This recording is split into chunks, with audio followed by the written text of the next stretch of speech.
Past indefinite tense बहुत ही important tense है। वो इसलिए क्योंकि ये इकलौता ऐसा टेंस है जिसमें अफर्मेटिव सेंटेंस में सब्जेक्ट के साथ में हमेशा वर्ब की सेकंड फॉर्म का यूज होता है। ये बहुत इंपॉर्टेंट है और ये गलती आपको कभी नहीं करनी है। नेगेटिव सेंटेंस जब इसके बनते हैं उसमें डिड आता है, लेकिन अफर्मेटिव सेंटेंस में डिड नहीं आता है, एक ये बात। और जब भी सेंटेंस में do I, does I, did I, जैसे do does present indefinite tense में आता है, तो इसमें जब डिड आता है तो हमेशा वर्ब की फर्स्ट फॉर्म का यूज होता है। तो ये हमें समझना है कि पास्ट इंडेफिनिट टेंस में केवल अफर्मेटिव सेंटेंस में वर्ब की सेकंड फॉर्म यूज होती है, बाकी हर जगह, चाहे इंटरोगेटिव हो, नेगेटिव इंटरोगेटिव, हर जगह वर्ब की फर्स्ट फॉर्म। तो एक तो बात ये हो गई। अब आता है पॉइंट कि इसकी पहचान क्या है। तो देखिए, इसकी पहचान दो तरीके से हम कह सकते हैं। दोनों को एक एक करके डिस्कस करेंगे क्योंकि दोनों ही बहुत इंपॉर्टेंट हैं। पहली पहचान है आया। जैसे मैं कहूं वो घर आया, आया गया, उठा बैठा, सोया रोया, हंसा जागा, नाचा गाया, खेला, उसने ये किया, उसने मुझसे पेन लिया, उसने मुझे पेन दिया, उसने किताब ली, उसने ये काम, उसने गलती की, उसने मुझसे कुछ लिया, है ना, ली, दी, की, इस तरह के सेंटेंसेस। दूसरा ताते ती पे अभी हम आएंगे। उससे पहले देखिए, इस टेंस में कोई भी सब्जेक्ट हो, चाहे कोई भी हो, सेंटेंस में डिड का ही यूज होता है। नेगेटिव इंटरोगेटिव में तो सेंटेंस कुछ भी हो तो इसकी कोई जरूरत नहीं है, इसको यहां से हटा देते हैं, क्योंकि कोई भी सब्जेक्ट हो रूल तो सेम होगा। सब्जेक्ट वाले पोर्शन को तो हटा ही दिया क्योंकि उसकी जरूरत ही नहीं है। कोई भी सब्जेक्ट हो तो रूल तो सेम रहने हैं, कोई फर्क तो पड़ेगा नहीं। लेकिन एक सेंटेंस आपके सामने है, उसकी बेटी ने एक सिक्का निगल दिया। सिक्का यानी कि कॉइन, एक कॉइन को ना उसने गले से अंदर डाल दिया, निगल दिया। इस सेंटेंस को हमें बनाना है। यहां पर जैसे आपने देखा दिया, आया गया, उठा बैठा, रोया सोया, हंसा नाचा गाया, दिया लिया, ली दी की, आपके दिमाग में तुरंत आया ये तो पास्ट इंडेफिनिट टेंस है। और मैं आपको ये बता दूं, अगर मैं यहां पर है लगा दूं, उसकी बेटी ने एक सिक्का निगल दिया है, जैसे मैंने है लगाया, निगल दिया है मतलब निगल चुकी है, तो वो हो जाएगा प्रेजेंट का परफेक्ट टेंस। तो जब भी इस कैटेगरी में ये जो पहचान है, इसमें अगर आपने है, हैं, हो, हूं लगा दिया तो वो सेंटेंस बन जाता है प्रेजेंट का परफेक्ट। और अगर आपने इसके एंड में था लगा दिया, निगल दिया था, आया था, गया था, लिया था, ली थी, तो वो बन जाएगा पास्ट का परफेक्ट, जो हम अब थोड़ी देर में समझेंगे। तो इस सेंटेंस को कैसे बनाया जाए, सबसे पहले देखिए कि सब्जेक्ट क्या है। सब्जेक्ट वो होता है जो उस काम को करता है। निगलने के काम को किसने किया? उसकी बेटी ने, ये सब्जेक्ट है, ठीक है। अफर्मेटिव सेंटेंस है क्योंकि सेंटेंस में नॉट भी नहीं है तो नेगेटिव नहीं है, और ना ही कोई प्रश्न पूछा तो इंटरोगेटिव नहीं है। और यहां पर काम क्या किया है सब्जेक्ट ने? निगलने का। क्या आपको पता है निगलने को क्या कहते हैं? निगलने को कहते हैं स्वालो। अभी मैं लिखता हूं तो स्पेलिंग आप देखेंगे। तो सबसे पहले सब्जेक्ट, उसके बाद वर्ब की सेकंड फॉर्म, उसके बाद ऑब्जेक्टिव पार्ट। सब्जेक्ट है उसकी बेटी, हिज डॉटर। निगल दिया, अब निगलने को कहते हैं स्वालो, SWALLOW, स्वालो। अब स्वालो का मतलब है निगलना, लेकिन ये तो फर्स्ट फॉर्म हुई। कोई भी वर्ब पहले तो फॉर्म जो उसकी बेस फॉर्म होती है फर्स्ट फॉर्म होती है। अब इसकी जब सेकंड फॉर्म होती है वो होती है swallowed। His daughter swallowed। Objective part, क्या निकला? एक सिक्का, अ coin, simple. His daughter swallowed a coin। अब इस सेंटेंस को बना लेते हैं नेगेटिव। उसकी बेटी ने एक सिक्का नहीं निगला, तो उसकी बेटी ने एक सिक्का नहीं निगला। तो मैंने ऐसा तो नहीं कहा नहीं निगल दिया, क्योंकि नहीं निगल दिया ऐसा कभी हम हिंदी में भी नहीं बोलते। हम ऐसे ही तो कहते हैं नहीं निगला। तो आया गया, उठा बैठा, निगला, ठीक है, पास्ट इंडेफिनिट टेंस का negative sentence. His daughter did not, अब डिड आ जाएगा, डिड नॉट, और निगलने को कहते हैं स्वालो, तो फर्स्ट फॉर्म आ जाएगी केवल swallow. His daughter did not swallow a coin, तो इसे लिख देते हैं। अगर इसी सेंटेंस को मैं इंटेरोगेटिव कर दूं और इससे पहले क्या कह दूं, क्या उसकी बेटी ने सिक्का निगल दिया, क्या उसकी बेटी ने, तो ऐसे में डिड, शुरुआत डिड से होगी, WH फैमिली मेंबर तो नहीं आएगा ना, क्योंकि इस क्वेश्चन का आंसर आप यस या नो में दे सकते हैं। आप कह सकते हैं हाँ निगल दिया, या आप कह सकते हैं नहीं। तो हाँ या ना, यस या नो, तो WH फैमिली मेंबर तो नहीं आएगा। डिड से शुरुआत हो जाएगी और सब्जेक्ट है उसकी बेटी, his daughter swallow a coin, did his daughter swallow a coin। और अगर इसी सेंटेंस को नेगेटिव इंटेरोगेटिव बनाना है, क्या उसकी बेटी ने सिक्का नहीं निगला, नहीं निगला तो नेगेटिव भी हो गया, और क्या से क्वेश्चन की शुरुआत हो गई तो इंटेरोगेटिव भी है। तो सब्जेक्ट के तुरंत बाद आपको पता ही है, हमेशा नॉट का यूज सब्जेक्ट के तुरंत बाद करते हैं नेगेटिव इंटेरोगेटिव में। तो did his daughter not swallow a coin।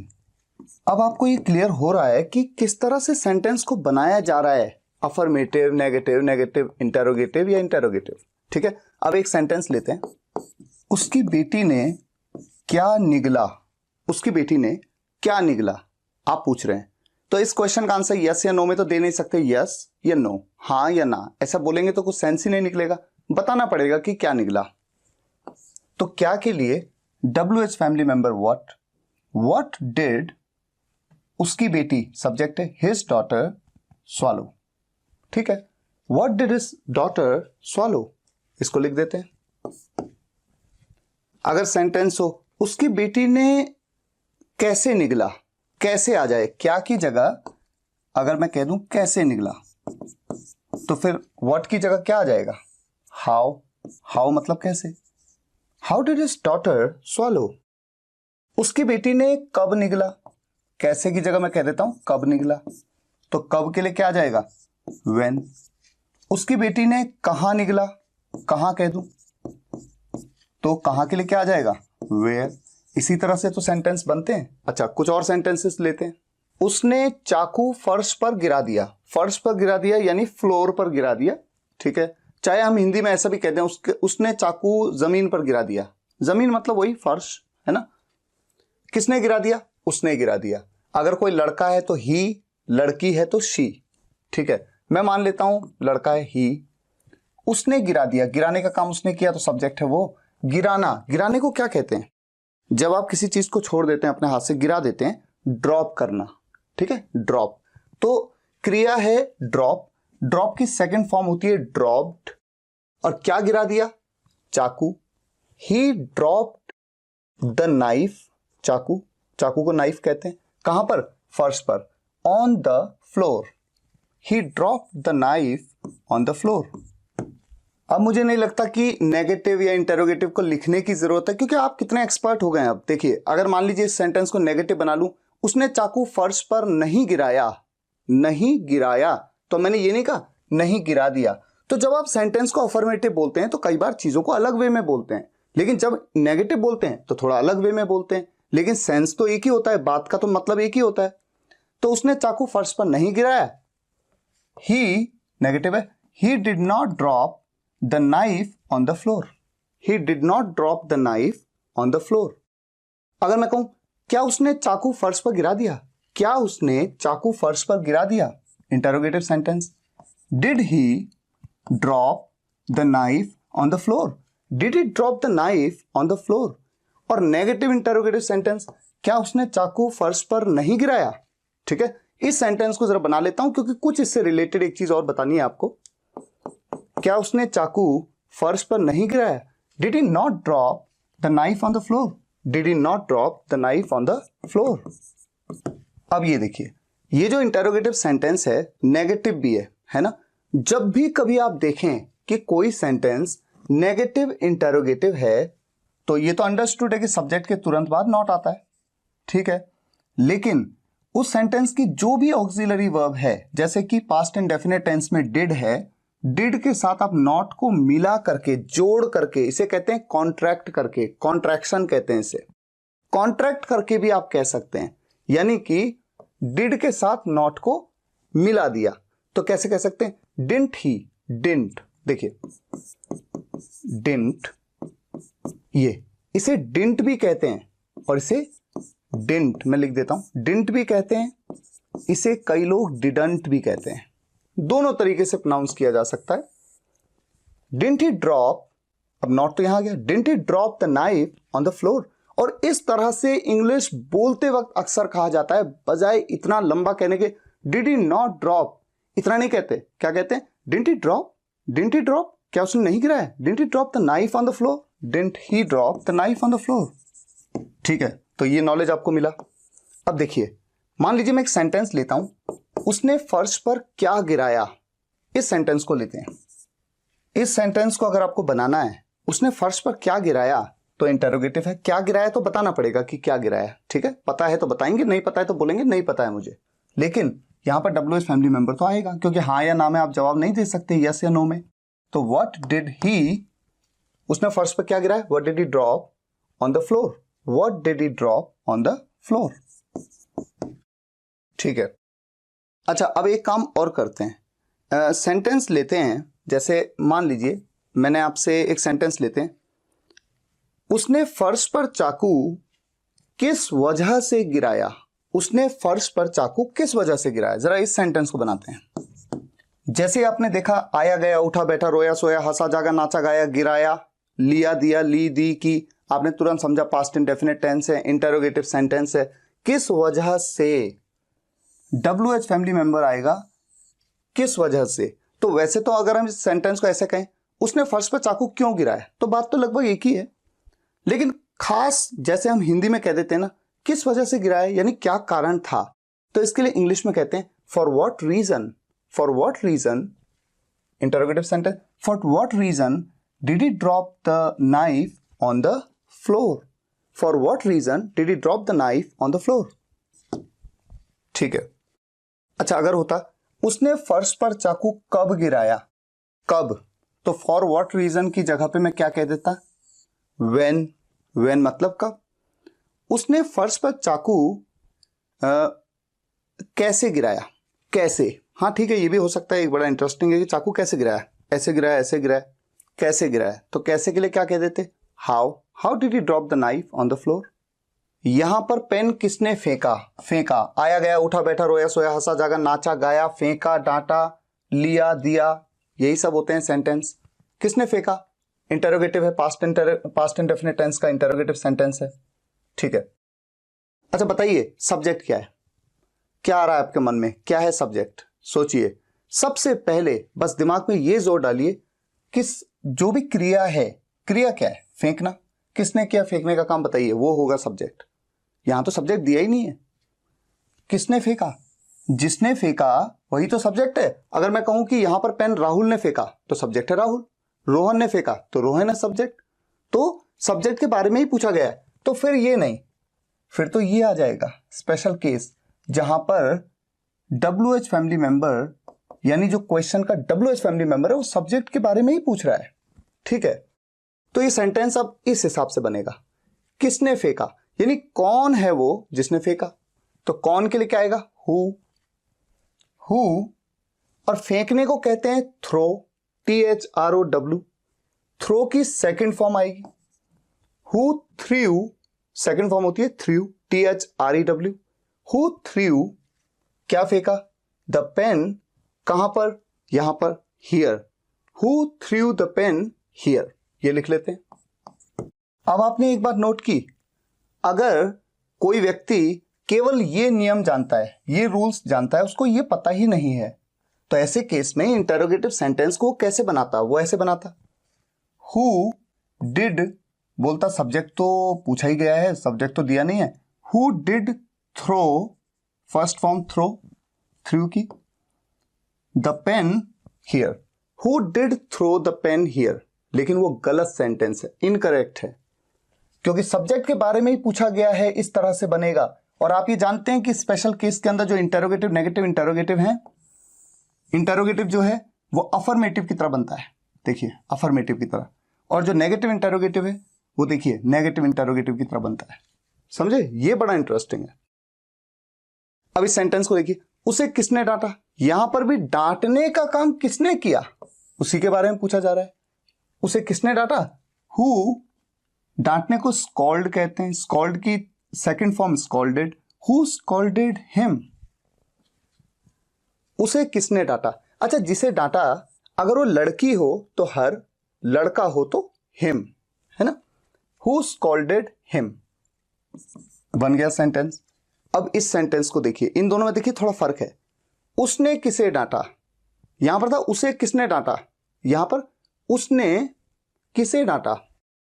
अब अगर मैं आपसे पूछूं बताइए सब्जेक्ट क्या है, तो आप कहेंगे डांटने का काम किसने किया, काम को करने वाला तो वो है उसने किसे डांटा। तो किसे, किसे सब्जेक्ट तो हो गया उसने, और किसे के लिए हम WH फैमिली मेंबर क्या यूज करते हैं, whom। किसे, किससे, किसको, इसके लिए whom करते हैं। whom did he scold। अब ही यहां पर ये वाला फॉर्मेशन इसीलिए तो लिया क्योंकि सब्जेक्ट तो बताया गया है। whom did he scold। अगर ये कोई लड़की है जिसने किसी को डांटा, तो कोई लड़की है जैसे उसने किसी को डांट दिया, तो मैं पूछ रहा हूं उसने किसे डांटा, तो अगर कोई लड़की है तो ही की जगह क्या आ जाएगा, she. whom did she scold। मैंने रोहन से 500 रुपए उधार लिए। उधार लेना, उधार लेने को क्या कहते हैं, उधार लेना भी एक वर्ब है, एक क्रिया है, इसे कहते हैं बोरो, ठीक है। और यहां पर मैंने रोहन को 500 रुपए उधार दिए, उधार देने को कहते हैं लैंड करना, LEND। तो ये हमें समझना है। अच्छा, किसने किया ये काम, उधार लेने का काम किसने किया, मैंने रोहन से 500 रुपए उधार लिए, उधार लेने का काम तो मैंने किया, तो सब्जेक्ट हूं मैं।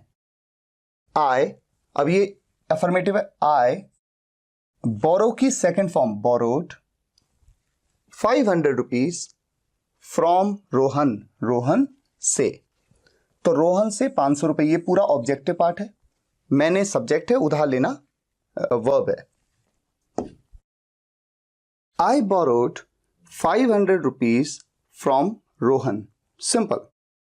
लेकिन इस सेंटेंस को बनाने का एक और इंटरेस्टिंग तरीका हो सकता है। अगर मैं इसे ऐसे बना लूं, मैं ये मान लूं कि उधार लेने को तो बोरो कहते हैं, ठीक है, ये पूरी एक वर्ब है, लेकिन मैं केवल लेने के लिए वर्ब का यूज कर लूं, लेने को हम कहते हैं टेक, ठीक है।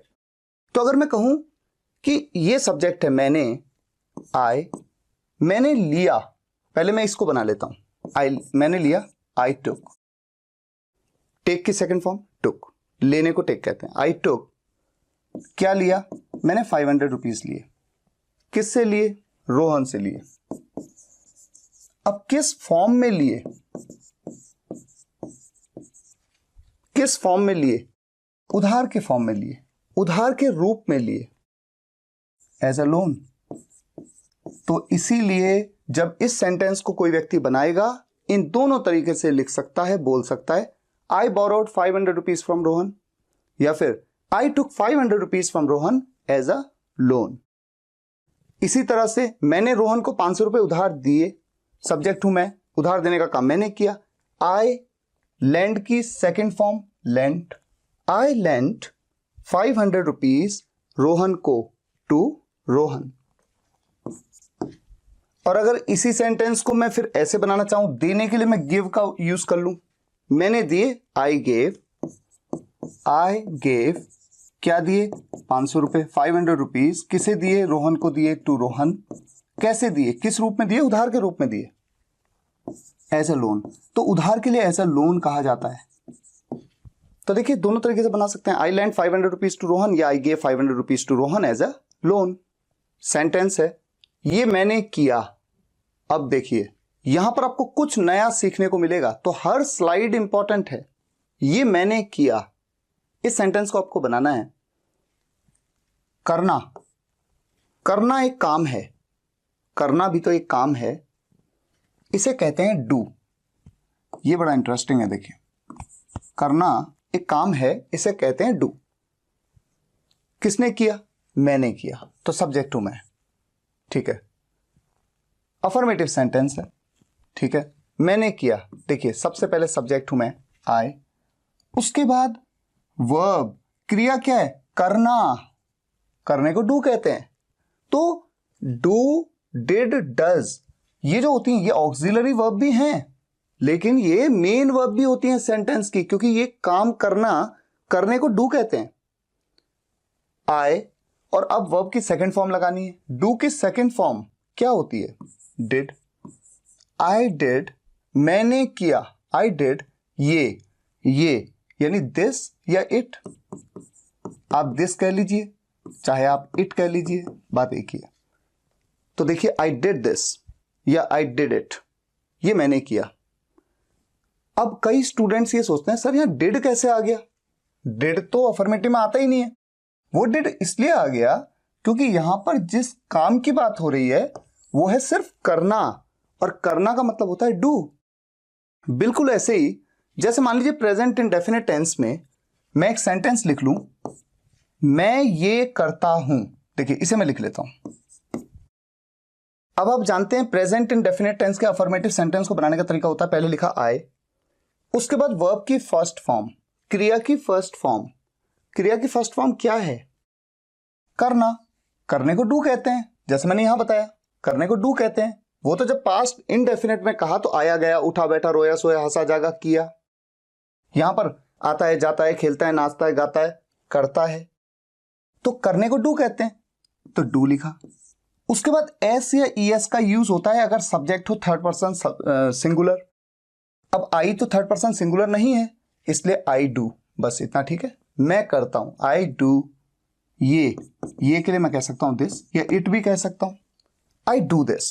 लेकिन अगर ये होता वो ये करता है, वो मतलब एक लड़का है कोई, वो ये करता है,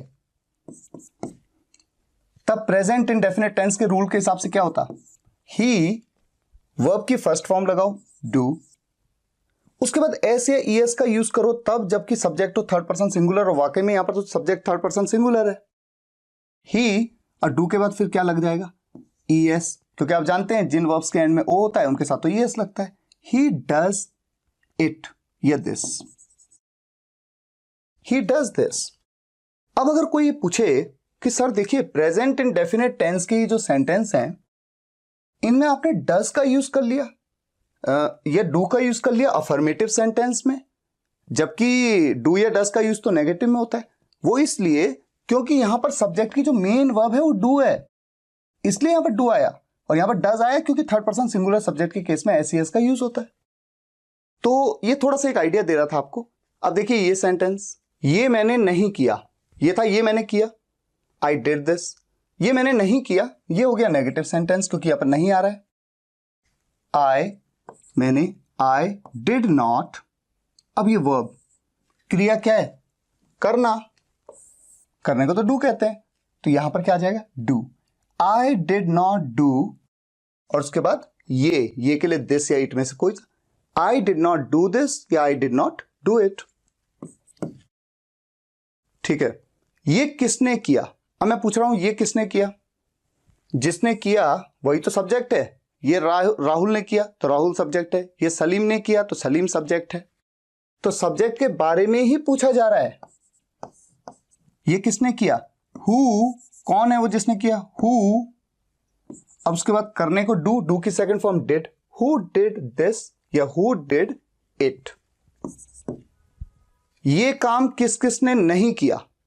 अब ये क्वेश्चन है, किया डू है, किस किसने नहीं किया? जिसने नहीं किया वही तो सब्जेक्ट है। सब्जेक्ट के बारे में ही पूछा जा रहा है कि कौन कौन है वो जिन्होंने ये काम नहीं किया। हु ऑल, किस किसने यानी कि कौन कौन है वो। ये काम किस किस ने, यहां पर ने भी आएगा ना, किस किस ने नहीं किया। Who all did not do. अब ऑब्जेक्ट क्या है? ये काम, तो ये काम के लिए मैं कह दूंगा दिस वर्क। अगर काम ना होता तो मैं सिंपली ये के लिए क्या कहता? दिस या it. Who all did not do this work. अब यहां पर आपने देखा कि जब आया ये काम तो मैंने कहा दिस वर्क। मैं ये नहीं कह सकता हूं इट वर्क, क्योंकि ये काम, ये लड़का, ये लड़की, ये बच्चा, ये पेन, ये खिलौना, जब ये कहते हैं तो दिस कहते हैं, क्योंकि ये खिलौना, खिलौने से पहले आ रहा है ये, तो दिस कहेंगे। हां अगर अकेला आया ये अकेला, केवल इसके साथ कुछ नहीं बताया कि ये खिलौना, ये पेन, पेन खिलौना, ऐसा नहीं बताया, ऐसे में तो दिस या इट दोनों में से किसी का भी यूज कर सकते हैं। तो मुझे उम्मीद है कि पास्ट इंडेफिनिट टेंस जो कि बहुत ही इंपॉर्टेंट टेंस है। आपको सेंटेंस बनाना क्लियर हुआ। अब हम इस पहचान पे चलते हैं जो कि बहुत ही इंपॉर्टेंट है, तातिती के साथ थाथे थी। ये एक बहुत ही इंटरेस्टिंग चीज है और 99% स्टूडेंट्स इस बात को नहीं जानते हैं। मैं आपको बता देता हूं, आज आप बिल्कुल क्लियरली इस चीज को समझेंगे कि जब भी किसी सेंटेंस में क्रिया के साथ ता ते ती और उसके बाद थाते थी आता है, जैसे वो जाता था, खेलता था, नाचता था, गाता था, मुझसे मिलता था, बैठता था, ऐसे में होता क्या है, देखिए जो क्रिया है उस सेंटेंस की, जो सेंटेंस की वर्ब है, वो या तो एक एक्शन वर्ब हो सकती है। एक्शन वर्ब का मतलब है जहां पर कि आपके हाथ पैर हिल रहे हो, मूवमेंट हो रही हो, एक्शन हो रहा हो। जैसे कि अगर मैं कहूं मैं खेलता था, तो खेलते वक्त पैर हिलते हैं या हाथ हिलते हैं, बॉडी हिलती है ना। डांस करता था तो बॉडी हिलती है। कुक करता था, कुक मतलब पकाता था, मैं खाना पकाता था, तो पकाना यानी कुक। कुक करते हुए भी आपकी बॉडी मूवमेंट होती है।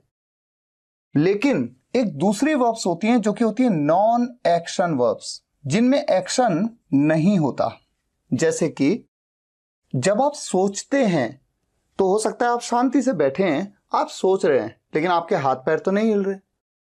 पसंद करना, लाइक, जैसे मैं कहूं मैं उस लड़के को पसंद करता हूं, तो पसंद करना मतलब क्या मैं कुछ काम कर रहा हूं, क्या मैं खेल रहा हूं, डांस कर रहा हूं, कुछ पका रहा हूं, कुछ बता रहा हूं, उस तरह का एक्शन नहीं हो रहा है, आपके दिमाग में ही काम चल रहा है। आप कुछ चाहते हैं, जैसे मैं जाना चाहता था, तो चाहता था, चाहना, ये जो चाहना जो वर्ब है इसमें कोई एक्शन नहीं है। हाँ, अगर मैं ये कहूं कि मैं जैसे मैंने कहा कि मैं जाना चाहता था, अगर मैं कहूं कि मैं जाता था, तो जाना, जाते वक्त आप चल के जा रहे हैं, वहां पर एक्शन है। मैं विश्वास करता था, विश्वास करना किसी चीज पे, ये आपके दिल की बात है, मन की बात है, लेकिन आप कोई काम नहीं कर रहे हैं उसमें। तो दो कैटेगरी में आ गया ये। अगर तो क्रिया एक्शन वर्ब है तो क्या होगा, अगर क्रिया एक्शन वर्ब नहीं है तो क्या होगा। जब क्रिया एक्शन वर्ब नहीं होती है, ऐसे में सेंटेंस को मोस्टली ज्यादातर पास्ट इंडेफिनिट टेंस के हिसाब से ही बनाया जाता है। ठीक है, एक एक करके देखेंगे। जैसे मैं रवि को पसंद करता था, पसंद करने की बात हो गई, तातिथी आ गया, थातिथी आ गया, ठीक है, पास्ट का इंडेफिनिट टेंस की तरह से बनाया जाएगा। मैं रवि को पसंद करता था, अफर्मेटिव सेंटेंस है आई। पसंद करने को क्या कहते हैं, लाइक। लाइक की second form liked, I liked, किसे पसंद करता था, रवि को, आई लाइक्ड रवि। ये बात हो गई क्लियर कि मैंने इसे पास्ट इंडेफिनिट टेंस की तरह बना लिया। हम इस चीज पर विश्वास करते थे, तातिथी आ गया, थातिथी आ गया, ठीक है, पास्ट इंडेफिनिट टेंस में विश्वास करना ऑब्वियसली एक नॉन एक्शन वर्ब है। ऐसे में हम इस चीज पर विश्वास करते थे, हम के लिए वी बिलीव्ड, विश्वास करने को बिलीव कहते हैं, उसकी second form believed in this thing, we believed इस चीज पर, इन दिस थिंग। अगर आप में से किसी के मन में ये बात आए कि इस चीज पर के लिए तो मुझे ऑन कहना चाहिए, तो यहां पर आप ध्यान रखिए, हमेशा बात ऐसे नहीं होती है। देखिए, बिलीव एक ऐसी वर्ब है जिसके बाद हमेशा कौन सा प्रेपोजिशन आता है, इन, बस इतना आप ध्यान रखिए। तो इस चीज पे बोल लो, इस चीज पर बोल लो, हर केस में बिलीव के बाद तो इन ही आएगा, we believed in this thing. तो ये दो सेंटेंसेस आपको क्लियर हैं कि नॉन एक्शन वर्ब के हैं, आपने ऐसे बनाए। अब मैंने क्या कहा, अगर आपका मन करे तो आप इस सेंटेंस को ऐसे भी बना सकते हैं, यूज्ड टू के साथ। अभी मैं वुड की बात नहीं कर रहा हूं, वुड की बात थोड़ी देर में करूंगा, पहले आप देखिए यूज्ड टू के साथ कैसे। मैं रवि को पसंद करता था, आई लाइक्ड रवि की जगह पर I used to like Ravi, यानी यूज्ड टू का यूज हो जाता है, और यूज्ड टू के बाद हमेशा वर्ब की फर्स्ट फॉर्म, क्रिया की first form, LIKE, I used to like Ravi. अब आप सोचेंगे कि सर इसका नेगेटिव तो मैं बना सकता हूं कि मैं रवि को पसंद नहीं करता था, आई लाइक्ड रवि की जगह पे I did not like Ravi. इसका कैसे बनाएंगे वो भी हम देखेंगे थोड़ी देर में, ठीक है, क्योंकि स्टेप बाय स्टेप चीजों को देखना है। अब इस सेंटेंस को भी अगर मैं यूज्ड टू के साथ बनाना चाहूं तो कैसे बनाऊंगा, we believed in this thing की जगह we used to believe in this thing. चलिए ये हमने देख लिया, 2 एग्जाम्पल ले लिए इस कैटेगरी में। अब जरा इनके नेगेटिव भी बना लेते हैं, क्योंकि स्टेप बाय स्टेप सबको सीखना है। आपके सामने मैंने 2 सेंटेंस लिख दिए हैं। आई लाइक्ड रवि, मैं रवि को पसंद करता था। I used to like Ravi, मैं रवि को पसंद करता था। मैंने दोनों तरीकों से बना दिया सेंटेंस को, ठीक है। और दोनों सेंटेंस का मतलब एक ही है, यानी कि एक ही सेंटेंस को दोनों तरीके से बना सकते हैं। अब जब मैं नेगेटिव बनाऊंगा, मैं रवि को पसंद नहीं करता था, तो मैं कहूंगा I did not like Ravi. अगर मैं कहूं क्या मैं रवि को पसंद करता था, तो डिड आई लाइक रवि। क्या मैं रवि को पसंद नहीं करता था, did I not like Ravi. ऐसे बनाऊंगा ना इसके नेगेटिव इंटरोगेटिव नेगेटिव इंटरोगेटिव, तो एक बार तीनों को लिख देता हूं। तो मैंने इसके नेगेटिव इंटरोगेटिव और नेगेटिव इंटरोगेटिव सेंटेंस को लिख दिया है। ये तो आपको बिल्कुल क्लियर है। अब आ जाते हैं इसके नेगेटिव पे। मैं रवि को पसंद करता था, ये है बात। यहां पर यूज्ड टू का यूज हुआ है, जबकि इस केस में जो टिपिकल तरीका है पास्ट इंडेफिनिट टेंस का, उसमें वर्ब की सेकंड फॉर्म का यूज होता है अफर्मेटिव सेंटेंस में। इसका जब नेगेटिव बनाते हैं, ये इंटरेस्टिंग है आपके लिए जानना, नेगेटिव बनाते हैं I did not use to, यानी यूज टू का नेगेटिव हो गया डिड नॉट यूज टू। ये ध्यान रखना है, I did not use to, और यहां पर डी नहीं आएगा। I did not use to like Ravi, simple. तो जनरली जब इंग्लिश कॉन्वर्सेशंस में इंग्लिश नेटिव के मुंह से आप सुनेंगे, या कोई इंग्लिश बोल रहा है उसके मुंह से सुनेंगे, तो कैसे सुनेंगे? I didn't use to like Ravi, I didn't या डिडंट, क्योंकि जनरली कॉन्ट्रैक्ट कर देते हैं, क्योंकि इतना लंबा बोलो I did not use to like Ravi, ये जमता नहीं है। तो I didn't use to like Ravi या I didn't use to like Ravi. जब इसका इंटरोगेटिव बनाते हैं, क्या मैं रवि को पसंद करता था, क्या मैं रवि को पसंद करता था, ऐसे में डिड को उठा के शुरुआत में, did I use to like Ravi, did I use to like Ravi. ये सेंटेंस और ये सेंटेंस देखिए इक्वल है, ये वाला सेंटेंस और ये सेंटेंस इक्वल है, ये सेंटेंस दोनों एक ही मतलब है दोनों का, did I use to like Ravi. और अगर नेगेटिव इंटेरोगेटिव बना दूं, जैसे ये है did I not like Ravi, तो आप जानते हैं सब्जेक्ट के बाद हमेशा नॉट आता है, सब्जेक्ट के बाद नॉट आता है, उसी तरह से यहां पर भी सब्जेक्ट के बाद नॉट आ जाएगा, did I not use to like Ravi. लेकिन जैसा कि मैंने आपसे कहा कि जब भी सेंटेंस में वर्ब नॉन एक्शन होगी, इस तरह की कोई वर्ब होगी, ऐसे में अधिकतर केसेस में पास्ट इंडेफिनिट टेंस का ही यूज करते हैं। बहुत ही रेयर होता है कि इस सेंटेंस को मैं ऐसे बनाने के बजाय ऐसे बना लूं, चाहे लिखने में हो चाहे बोलने में। अब थोड़ा आगे बढ़ते हैं। मैं उसके साथ खेलता था, तातिथि आ गया, थातिथि आ गया, ठीक है, पास्ट इंडेफिनिट टेंस।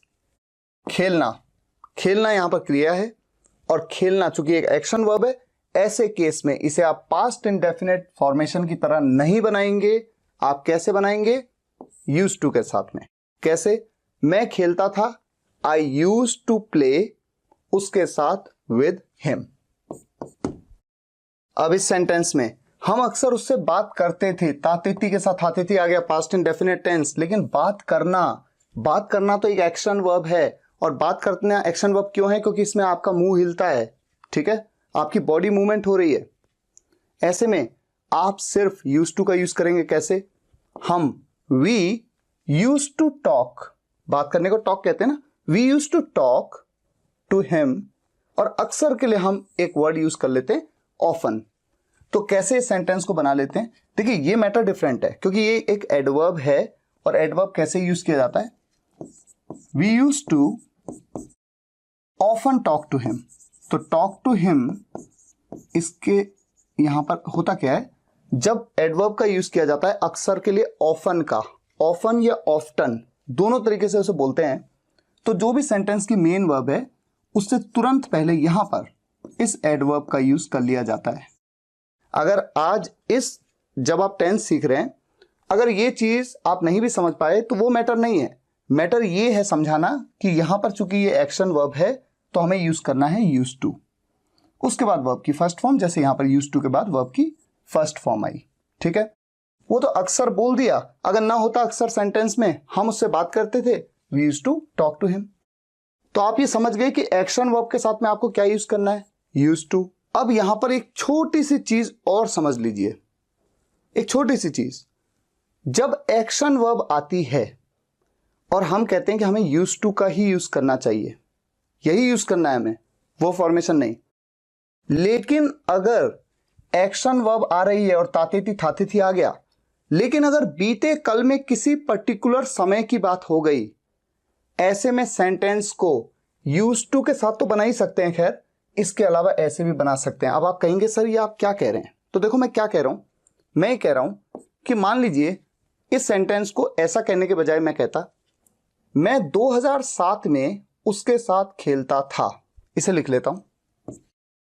तो यहां पर मैंने एक बीते कल में ना एक समय की बात कर ली कि उस समय में ऐसा होता था, ठीक है।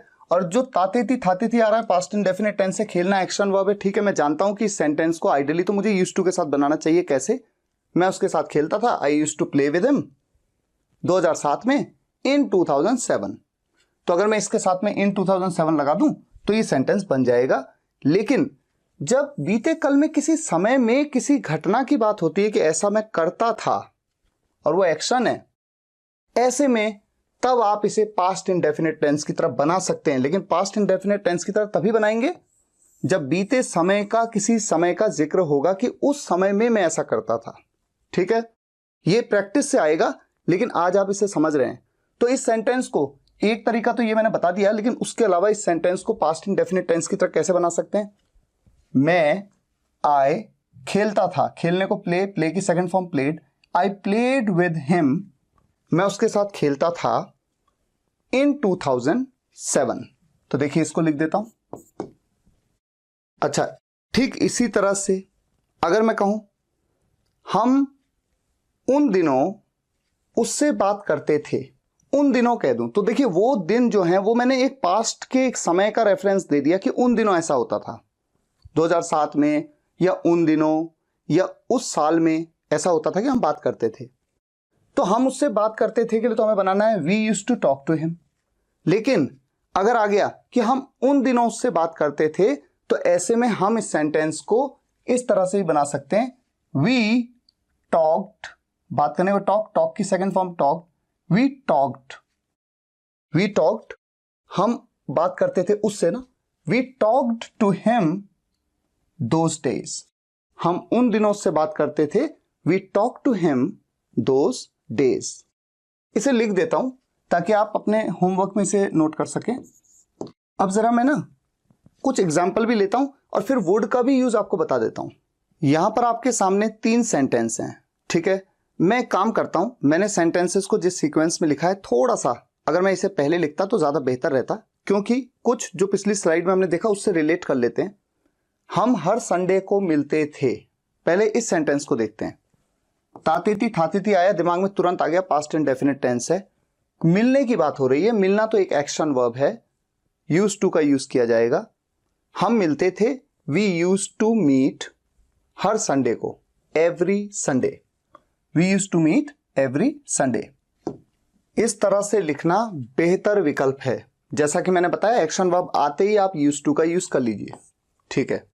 लेकिन मैंने आपसे फिर एक बात और कही कि जब हम बीते समय में किसी समय का रेफरेंस देते हैं, जैसे हर संडे को हम मिलते थे, तो हर संडे को, संडे जो होते थे उनमें हम मिलते थे। तो 2007 में मिलते थे, संडेज को मिलते थे, या फिर मंडे को मिलते थे हम।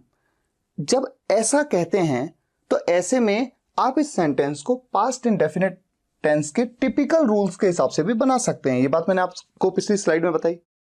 तो हम मिलते थे, अफर्मेटिव सेंटेंस, वी मिलते थे, मिलना मीट, मीट की second form met, we met, हम मिलते थे हर संडे को, यानी every Sunday, we met every Sunday. यानी कि इस सेंटेंस को ऐसे बनाया जा सकता है। अगर थोड़ा सा और ऐड कर दूं कि हम उन दिनों हर संडे को मिलते थे, उन दिनों, तो we used to meet every Sunday those days, या फिर we met every Sunday those days, है ना। इस तरह से मैं जोड़ सकता हूं, सेंटेंस तो बनता जाता है, ठीक है। तो ये बात तो आपको क्लियर हो गई, एक्शन नॉन एक्शन वर्ब का जो डिफरेंस है वो क्लियर हो गया। नॉन एक्शन वर्ब के केस में मोस्टली पास्ट इंडेफिनिट टेंस के टिपिकल फॉर्मेशन का यूज, लेकिन कुछ केसेस में अगर आप चाहें तो आप यूज टू का यूज भी कर सकते हैं। एक्शन वर्ब के केसेस में मोस्टली यूज्ड टू का यूज, और फिर अगर किसी पास्ट में किसी समय का रेफरेंस दे दें तो आप पास्ट इंडेफिनिट टेंस के टिपिकल रूल के हिसाब से बना सकते हैं। जब हम प्रैक्टिस करेंगे तो ये बात ज्यादा क्लियर होगी, अभी सिर्फ कॉन्सेप्ट है, तो आप कॉन्सेप्ट को पहले समझ लीजिए। अब आ जाइए इस सेंटेंस पे। यहां पर लिखा है वो चावल बनाता था ताते थी थाते थी, वो चावल बनाता था, और एंड मैं रोटी बनाता था ताते थी थाते थी। अब यहां पर एक तरह से दो सेंटेंसेस हैं इंडिपेंडेंट, और बीच में एक कंजंक्शन है और, ठीक है। आप ये देख रहे हैं दो एक्शंस की बात हो रही है। एक एक्शन है बनाना यहां पर कि मैं बनाता था, फिर दूसरा एक्शन है मैं बनाता था। यूज टू के बाद ये वुड जो मैंने लिखा है, ये मैंने क्यों लिखा है पता है? जब भी आप पहला सेंटेंस बनाएं यूज टू के साथ में, तो जो उसके बाद के जितने भी सेंटेंस आए जिनमें ताते थी अगर रिपीट हो रहा है, क्योंकि अक्सर ऐसा ही होता है जब हम किसी को कोई बात बताते हैं, मैं ये करता था, फिर हम ये करते थे, फिर हम वहां जाते थे, फिर हम ये करते थे, हम खेलते थे, मिलते थे, सोते थे, फिर साथ में बैठ के खाना खाते थे, फिर ये करते थे, तो हर बार ताते थी थाते थी ताते थी थाते थी ताते थी थाते थी। ऐसे में जो पहला सेंटेंस है उसको तो यूज टू के साथ बनाना है, लेकिन उसके बाद जितने भी सेंटेंस आए ताते थी थाते थी के, उनको बनाइए वुड के साथ। यही प्रैक्टिकल इंग्लिश है, ऐसे ही बोलते हैं, ऐसे ही लिखते हैं। तो इस सेंटेंस को कैसे बनाना है? वो चावल बनाता था, he used to cook rice, सही हो गया, he used to cook rice. And अब एक सेंटेंस और ऐड कर दिया, एंड मैं रोटी बनाता था। वैसे तो अगर ये अलग होता है सेंटेंस, केवल यही सेंटेंस होता पहला और हमेशा के लिए, मतलब एक ही सेंटेंस होता, मैं रोटी बनाता था, तो मैं कहता आई यूज टू कुक चपातीस। लेकिन चूंकि उससे पहले यूज टू का फॉर्मेशन एक सेंटेंस में ऑलरेडी आ गया है, तो उसके बाद के सेंटेंसेस में आप वुड का यूज कर लेते हैं, आई वुड कुक। और वुड के बाद हमेशा ही आप जानते हैं, वुड के बाद हमेशा फर्स्ट फॉर्म का ही यूज करते हैं वर्ब की, I would cook chapatis. Simple. तो अब आप समझे, पहले सेंटेंस में यूज टू, उसके बाद फिर वुड वुड वुड ऐसे चलेगा। जैसे हम वहां मिलते थे, एक्शन वर्ब है, आपको पता लग गया यूज टू का यूज करना है। हम वहां मिलते थे, we use to meet there. फिर हम स्कूल जाते थे, देन फिर हम स्कूल जाते थे, वी अब यूज टू का यूज नहीं करना है, क्या करेंगे? Would, we would go to school. फिर हम खेलते थे, देन वी वुड प्ले। उम्मीद है आप इस बात को समझ पाए कि बाद में आप वुड वुड कहते रहेंगे, शुरुआती सेंटेंस को आप यूज टू के साथ बनाएंगे। कब? जब सेंटेंस में होगी एक्शन वर्ब, और मैं बात कर रहा हूं किस पहचान की? ताते थी के साथ थाते थी।